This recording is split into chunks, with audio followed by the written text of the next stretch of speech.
పట్టాదారు పాస్బుక్ భూ యాజమాన్యానికి తిరుగులేని ఆధారం వంటిదని మార్కాపురం జిల్లా కలెక్టర్ విజయ సునీత అన్నారు. ప్రభుత్వం రీసర్వే నిర్వహించి రైతులకు నిర్దిష్ట హద్దులతో పాస్బుక్స్ ముద్రించి పంపిణీ చేస్తున్నట్లు తెలిపారు. మార్కాపురం జిల్లా పొదిలి మండలంలో నిర్వహించిన మీ భూమి మీ హక్కు కార్యక్రమంలో కలెక్టర్ పాల్గొని రైతులకు పట్టాదారు పాస్బుక్స్ పంపిణీ చేశారు. సందర్భంగా ఆమె మాట్లాడుతూ ప్రతి రైతుకు రాజముద్రతో కూడిన పాస్బుక్ అందిస్తున్నామని తెలిపారు. పాస్బుక్లో ఉన్న క్యూఆర్ కోడ్ను మొబైల్ ఫోన్తో స్కాన్ చేస్తే భూమికి సంబంధించిన పూర్తి వివరాలు తెలుసుకోవచ్చన్నారు. దాదాపు 100 సంవత్సరాల తర్వాత జరుగుతున్న రీసర్వే ద్వారా ప్రతి రైతుకు తన భూమిపై పూర్తి యాజమాన్య హక్కును ఈ పాస్బుక్ ద్వారా కల్పిస్తున్నామని పేర్కొన్నారు. అనంతరం జువలేరు గ్రామంలోని 350 మంది రైతులకు పాస్బుక్స్ పంపిణీ చేశారు. కార్యక్రమంలో జిల్లా జాయింట్ కలెక్టర్, తహసీల్దార్, రెవెన్యూ సిబ్బంది తదితరులు పాల్గొన్నారు.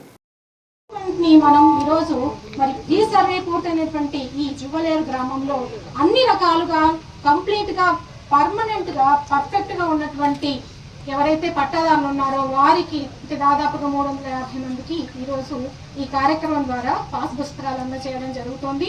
మిగిలిన వారికి కూడా త్వరలోనే మరి పాస్ పుస్తకాలు అందజేయడం జరుగుతుంది. కానీ ఎందుకు అందజేయడం లేదు అనేది మీరు దయచేసి తెలుసుకోవాలి. ఎందుకంటే కొంతమంది గ్రామాల్లో లేరు, కొంతమంది కౌలుకి ఇచ్చున్నారు, కొంతమంది ఫ్యామిలీ డిస్ప్యూట్స్ ఉన్నాయి, జాయింట్ ఎల్పిఎంస్ ఉన్నాయి, అంటే ఇంకా దాన్ని విడగొట్టాల్సిన అవసరం కూడా ఉంది.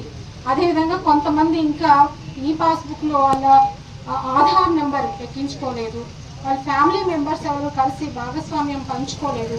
మరి ఇలాంటి కారణాల వల్ల మ్యూటేషన్స్ పెండింగ్ ఉండిపోయి లేదా కొంతమంది మరణానంతరం వారికి సంబంధించిన భూములు ఎవరికి చెందాలి అనే ఇంకా అలాంటివి కూడా అసంపత్తిగా ఉండటం కారణంగా మరి భూ సర్వే అనేది జరిగినప్పటికీ కూడా మీ పాస్బుక్స్ పెండింగ్ ఉన్నాయి. కాబట్టి మరి గ్రామస్తులందరూ ఒకసారి ఎవరైతే ఇప్పుడు ఈ సర్వేలో భాగం పంచుకున్నారో వారందరూ కూడా మరి ఈరోజు ఇక్కడ ఉన్నటువంటి విఆర్ఓ ద్వారా ఏ కారణం చేత నాకు పాస్బుక్ రాలేదు అనే దయచేసి తెలుసుకొని దానికి తగ్గట్టుగా ఒకవేళ మీరు ఈకేవైసీ చేయాల్సి ఉందా, లేకపోతే మీ మ్యూటేషన్ ఇన్కంప్లీట్ ఉందా, అదేవిధంగా మీరు ఊళ్ళో లేకపోతే మరి జాయింట్ ఎల్పిఎం కింద రాసుకున్నారా, ఇలాంటి విషయాలన్నీ కూడా మీరు తెలుసుకొని మరి ఇక్కడ ఉన్నటువంటి విఆర్ఓ ద్వారా ఆ సమస్యలన్నింటినీ కూడా మీరు తీర్చుకున్నట్టయితే ఖచ్చితంగా నెక్స్ట్ విడతలో మీ అందరికీ కూడా మిగిలిన రైతులందరికీ కూడా పాస్బుక్స్ అందజేయడం జరుగుతుంది.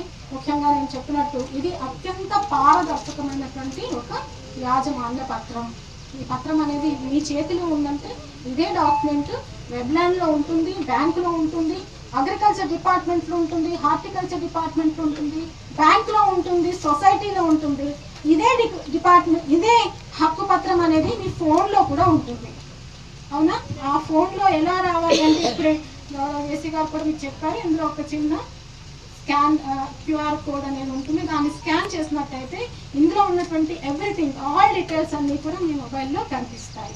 మరి ఇది వరకు ఈ ఫెసిలిటీ ఇది లేదు. అంతేకాకుండా పాస్బుక్లు ఎలా ఉండేవి కూడా మనకు తెలుసు కదా.